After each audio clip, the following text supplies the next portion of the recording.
memberikan perangkat atau instrumen ya. Pemerintah pada hakikatnya ada untuk memberikan pelayanan kepada masyarakat. Ya, berarti kan pemerintah ada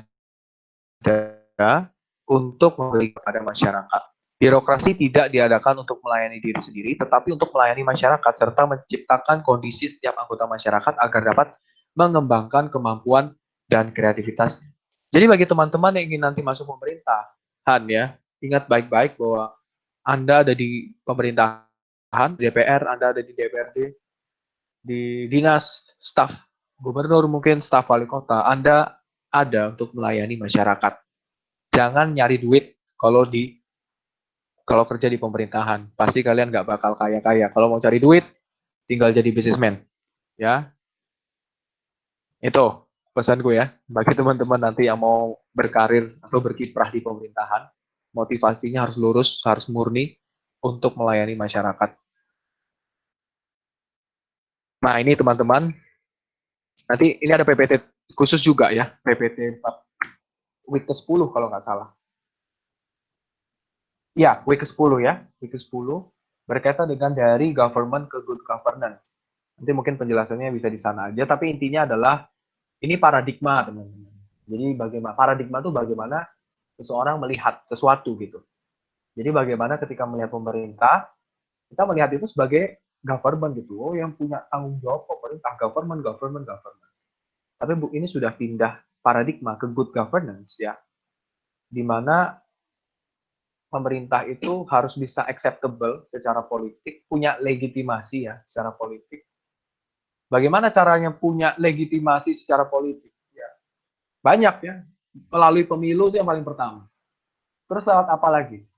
Oh, karena misalkan pemerintahnya suka melibatkan partisipasi swasta atau partisipasi masyarakat umum, partisipasi NGO, partisipasi akademisi, maka orang-orang jadi suka. Jadi merasa bahwa oh iya ternyata pemerintah kita melibatkan semua orang. Muncul legitimasi di sana.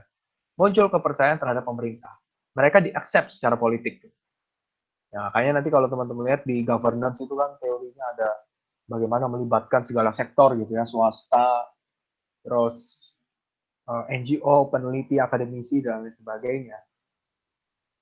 Kemudian efektif secara hukum, ya harus mengikuti hukum yang berlaku, dan juga efisien secara administratif.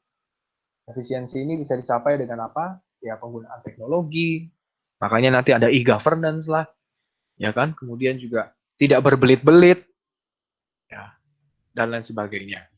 Ini nanti di belakang aja. Nah, ini aku saran ya. Nah, yang model-model kayak gini, kalian mulai hafalkan. Aku nggak yakin kalau Pak Antun akan mengeluarkan soal kayak gini.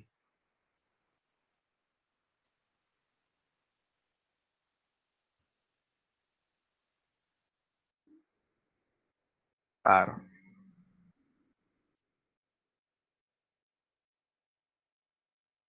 Nah, seperti ini, teman-teman. Indikator kinerja organisasi publik itu ada 5. Ya, ingat rumus kakak tadi ya. Jelasin poinnya apa? Produktivitas. Produktivitas itu apa? Jelasin produktivitasnya. Setelah jelasin produktivitasnya, kasih contoh tentang produktivitas. Jadi misalkan nanti soal ujiannya kayak gini. Coba jelaskan 5 indikator kinerja organisasi publik. Udah kayak gitu. Terdapat 5 indikator kinerja organisasi publik. Yang pertama, produktivitas. Produktivitas merupakan bla bla bla bla bla bla bla bla bla bla bla. Terus kasih contoh, ya. Kemudian yang kedua, kualitas layanan. Kualitas layanan merupakan bla bla bla bla bla bla. Oh, kalian jelasin 2-3 kalimat gitu. Atau kalau mau lebih panjang silahkan, baru kasih contoh. Begitu juga dengan C, D, dan E. Dan aku rasa ini nggak usah dijelasin satu-satu. Karena teman-teman bisa temukan contoh-contohnya di internet sangat banyak. Ya, ini menurut Wahyudi Kumoprotomo, ya mirip aja ya. Daya tanggap itu yang D, kalau teman-teman lihat daya tanggap, ya. Daya tanggap itu sama dengan responsivitas, ya. Yang C, responsivitas itu sama dengan daya tanggap, ya. Nah ini penting juga nih teman-teman harus bisa membedakan antara efektivitas dan efisiensi di sana, ya. Efektivitas itu tujuan, berkaitan dengan tujuan. Efisiensi berkaitan dengan sumber daya yang dibutuhkan untuk mencapai tujuan. Semakin banyak sumber daya yang dibutuhkan berarti semakin tidak efisien. Tapi semakin sedikit sumber dayanya berarti semakin efisien kan? Baik itu sumber daya waktu, tenaga, uang, ya, dan lain sebagainya. Kalau efektivitas, yang penting nyampe gitu. Bisa aja kan satu lembaga pemerintah. Contoh ya, misalkan kita ngurus ini teman-teman ya, ngurus surat di fakultas misalnya. Ya. Ngurus surat di fakultas, dibilang bahwa, oh 2 hari kerja ya mas, baru selesai suratnya. Ya, ternyata sampai 2 hari kerja selesai suratnya. Nah, surat selesai itu disebut sebagai efektif. Berarti efektif ya, selesai. Tujuannya tercapai, yaitu suratnya selesai. Tapi apakah efisien? Belum tentu. Kemarin saya ngurus surat magang, bayangkan ya, karena corona ini kan akhirnya online semua. Saya ngurus surat magang di fakultas, 5 menit suratnya selesai. Biasanya kalau ngurus ke fakultas langsung itu kan perlu waktu 2 hari kerja misalnya gitu ya. Ini enggak, saya 5 menit selesai. Berarti lebih efisien mana? Lebih efisien yang 2 hari atau yang 5 menit? Ya jelas yang 5 menit. Nah di situ ya perbedaannya antara efektivitas dan efisiensi. Keadilan, ingat ya, keadilan itu bukan memberikan semua orang sesuai apa ya, sama rata gitu. Contohnya di Papua dikasih 5, Indonesia dikasih 5, Papua dikasih 5, Jakarta dikasih 5, terus Surabaya dikasih 5. Itu malah tidak adil. Ya, justru keadilan adalah ketika kita bisa memberikan sesuai dengan porsi dan sesuai dengan kebutuhan. Itu intinya keadilan di sana, teman-teman. Ya, perhatikan ya, memberikan sesuai dengan porsinya.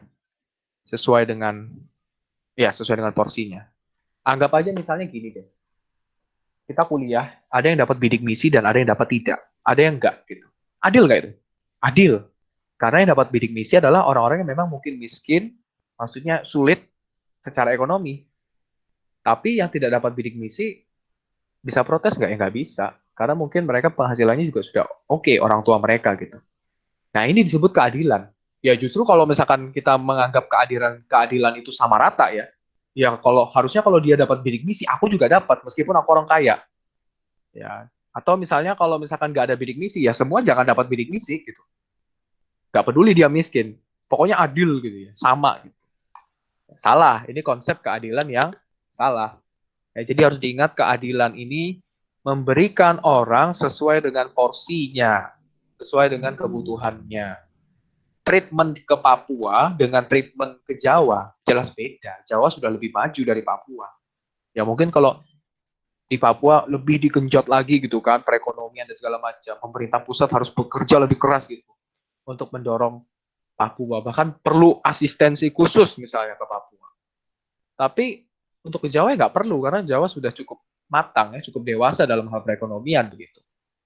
Apakah itu adil? Adil.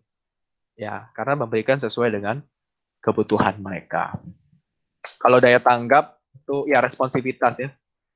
Paling sederhana itu kalau misalkan kalian di chat teman kalian, terus dia cuma read doang, terus nggak dibalas, ya berarti daya tanggapnya kurang gitu.